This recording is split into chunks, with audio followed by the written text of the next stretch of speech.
Hello दोस्तों, तो केना छै अहाँ सब। अहाँ सबके स्वागत करै छी एक और नया ब्लॉग में। तो आइ अपन पोखर से ताजा ताजा माछ लऽ के एलू है।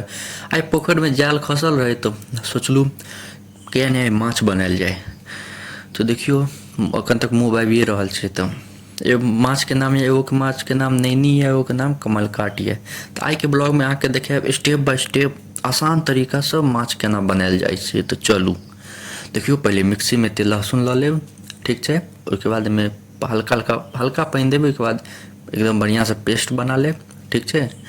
ओहिके बाद एते सरसों लऽ लेब और सरसों में ज़्यादा नहीं हल्का हल्का पानी डाल कर बढ़िया से एकदम पतला पेस्ट बना लेब ताकि ग्रेवी बढ़िया से बने, ठीक। ओहिके बाद फिर प्याज अपन काटि लेब, सलादो ले काटि लेब और टमाटर काटि लेब, ठीक छै। ई सब काटि के रेडी कऽ लेब। ओहिके बाद फिर अपन मछली के पीस बना लेब बढ़िया से, ठीक छै। एकदम बढ़िया से पीस बना लेब। ओहिके बाद ओहिमे जे लहसुन पीसने रहिए ओहिमे से आधा लहसुन एहिमे डालि देबै, ठीक। ओहिके बाद हल्दी एहिमे डालि देबै, नमक डालि देबै, ठीक छै। ओहिके बाद बढ़िया से एकरा मैरिनेट कऽ देबै, मतलब मिला देबै, ठीक छै। हाथे से मिला लेब, हाथ से ज़्यादा बढ़िया से मिलात। तो आधा लहसुन एहिमे डालि देबै, ठीक छै। आ ओ जे हल्दी छलै, हल्दी 2.5 चम्मच टोटल लेने रहिए, तो ओहिमे से आधा एहिमे डालि देबै हल्दी, आ 2.5 चम्मच अथियो लेने रहिए नमक, तो नमक को आधा एहिमे डालि देबै, ठीक। तो बढ़िया से मैरिनेट कऽ लेबै। इम्हर तेल एकदम गरम करल दऽ देबै। हमसब किएकि ई पूजा पाठ होइ छै तऽ बाद बर्तन बासन सब अलग छै, तऽ एकर चूल्हा स्पेशल हमसब बनेने छी।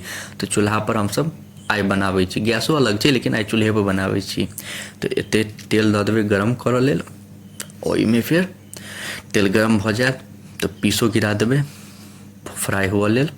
चूल्हा पर बना रहल छियै तऽ एहिमे की हेतै, कनि जल्दी जल्दी सब चीज हेतै, किएकि एहिमे ताव ज़्यादा लगै छै। गैस सबमे ओतेक ताव नहि लागत, चूल्हा पर कनि जल्दी जल्दी भऽ जायत। तऽ जतेक तेल रहत ओहि हिसाबसँ अपन पूरा एक घानी धऽ देबै जे कतहु जगह नहि बचे। जतेकमे जगह रहै ओतेक, जतेक पीस अँटै ओतेक एक बेरमे धऽ देबै। एहिके बाद एकरा बढ़िआँसँ एकदम करगर कऽ फ्राइ करब, किएकि रसमे खाइमे एकदम बढ़िआँ करगर बनै छै। देखियौ एकदम करकर तरा गेलै, फ्राइ भऽ गेलै। ओहिके बाद निकालि लेब, बढ़िआँसँ निकालब जे देहपर तेल नहि उड़ै। तऽ एकरा निकालि लेब बढ़िआँसँ एकदम करकर कऽ। ओहिके बाद देखियौ कतेक सुन्दर लगै छै।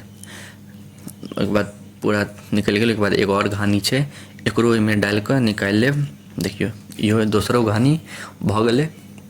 दू बेरमे खतम भऽ गेलै। 750 ग्राम मछली छलै, कमे लेने रहिए। तऽ हमसब 3 गोटा छियै, तऽ जे भी हम चीज देखायब मसाला वसाला ओ सब 750 ग्राम के हिसाबसँ हैत। तऽ देखियौ सब माछ तरा गेलै, पीस सब एकदम कर कर कऽ। एहने अहूँ बढ़िआँसँ एकदम तरि लेब। कर कर कऽ रहै छै तऽ रसमे खाइमे नीक लगै छै ग्रेवीके साथ। ओहिके बाद यदि तेल बचत ओहिमे पचफोरना, तेजपत्ता और सूखल मिरचाइ धऽ देबै, ठीक छै। एकरा कनि देर तक रहऽ देबै तेलमे जे कनि पकै, ठीक छै। ज़्यादा जरऽ नहि देबै। ताबत तक अहाँ की करब, प्याजके धो लेब, ठीक छै। प्याजके धो कऽ आनि लेब। ओहिके बाद एहिमे आब प्याज खसा देबै बढ़िआँसँ। देखियौ प्याजके हम धो कऽ आनि लेने छियै। ई जखन देख लेबै कनि पकि गेलै, जरै नहि अथी पचफोरन सब, तऽ ओहिमे खसा देबै प्याज, ठीक छै। जीरा नहि रहत तऽ पचफोरना दऽ देबै। हमरा पास जीरा नहि छलै तऽ पचफोरना दऽ देलियै, नहि तऽ पचफोरना नहि देब, जीरे देबै, ठीक छै।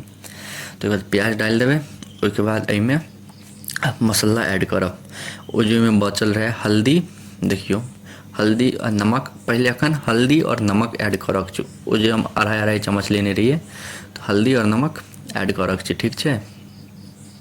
ओहिके बाद फेर एकरा बढ़िआँसँ मिला लेबै। ओ मसाला सब बादमे देबऽके छै, एखन ओ मसाला नहि देबऽके छै। धन्नी पाउडर आ मिर्ची पाउडर बादमे देबऽके छै। एखन नमक और हल्दी पाउडर दऽ कऽ मिला देबऽके छै बढ़िआँसँ।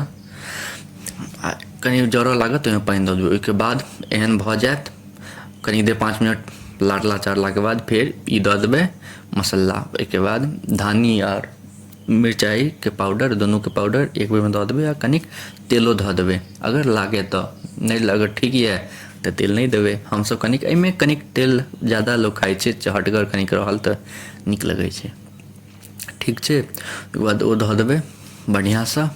बाद एकरा कनि देर तक फेर 5 मिनट तक बढ़िआँसँ भूजब, एकदम बढ़िआँसँ भूजब जे एकदम मस्त मसाला भुजा जाए एक बाद देखियो एहन कारी जगह भ जाए तो एक बाद एहिमे सरसों खसा देबै जे पिसने रहू जे देखेने रहू अहाँके वएह सरसों एहिमे बढ़िआँसँ खसा देबै। ओ की हैत ओतेक देर तक कनिक जमि जाएत तऽ पानि वानि धऽ कऽ बढ़िआँसँ खसा लेब, ठीक छै। ओहिके बाद बढ़िआँ मिला लेबै। आब देखबै एहिमे कनि की भेलै ज़्यादा ग्रेवी भऽ गेलै मतलब पानि जकाँ भऽ गेलै तऽ आब की करब से आबे मेन छै। आब एकरा भुजैत रहियौ बढ़िआँसँ। गैसपर कनिक देरियो हैत, चूल्हापर जल्दी भऽ जाइ छै, ज़्यादा ताव लगै छै तऽ गैसपर कनिक देरीसँ हैत। तऽ एकरा बढ़िआँसँ भुजैत रहबै। आगाँ हम देखाएब कखन तक भुजक छै, एकदम तखन तक भुजब जब तक लाल नहि भऽ जाए, मतलब एकर सबटा देखियौ रस एहन सुखा नहि जाए। आओरो भुजक छै, एखनो ई नहि भेल यऽ। एखन जे यऽ ने जतेक भुजबै ओतेक स्वाद आएत। इएह मेन छै माछमे, एकर मसालाके जतेक भुजबै आँचपर ओतेक एहिमे स्वाद अबै छै। ई केओ नहि बताएत, ई हमही बता रहल छी स्पेशल चीज। जतेक एकरा भुजबै देखियौ कतेक बढ़िआँसँ सब सुखा गेलै एकदम। ओहिके बाद एहिमे पानि डालि देबै जतेक अहाँके हुए। हमसब चावलके साथ खाइ छी तऽ चावलके साथ खेबै तऽ पते अइ अहाँके, भातके साथ खेबै तऽ ओहिमे रस कनिक जादे चाही तऽ हमसब कनिक ज़्यादा रस दऽ कऽ ओहिके बाद किएकि भात साथे खेबै तऽ एना कनि मनि लारि चारि लेब। सब मसल्ला सबके बढ़िआँसँ मिला देबै, नहि सीधा पानि दऽ कऽ नहि छोड़ि देबै, कनिक मसल्ला सबके मिला लेबै। ओहिके बाद देखियौ एना खौल जाएत बढ़िआँसँ, एनाहि खौलऽ लागत सेम। तहन ओहिमे आब पीस खसा देबै सब, या किछु खाए ले राखब तरल तऽ ओ निकालि लेब। ओहिके बाद सब पीस खसा देबै। ओहिके बाद बढ़िआँसँ सब पीसके मिला देबै।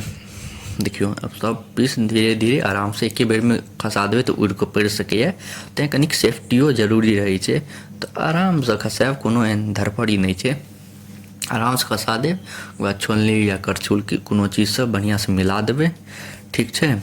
ओहिके बाद फेर एकरा झाँपि देबै जे गन्दा वन्दा सब नहि उड़ि कऽ पड़ै। तऽ एकरा बढ़िआँसँ कनि एनाहि कनिक देर तक खौलऽ देबाक छै। ओहिके बाद फेर झाँपि देबै तऽ अहाँ 5 सँ 8 मिनट 7 सँ 8 मिनट राखू ने तऽ खौलऽ देबै।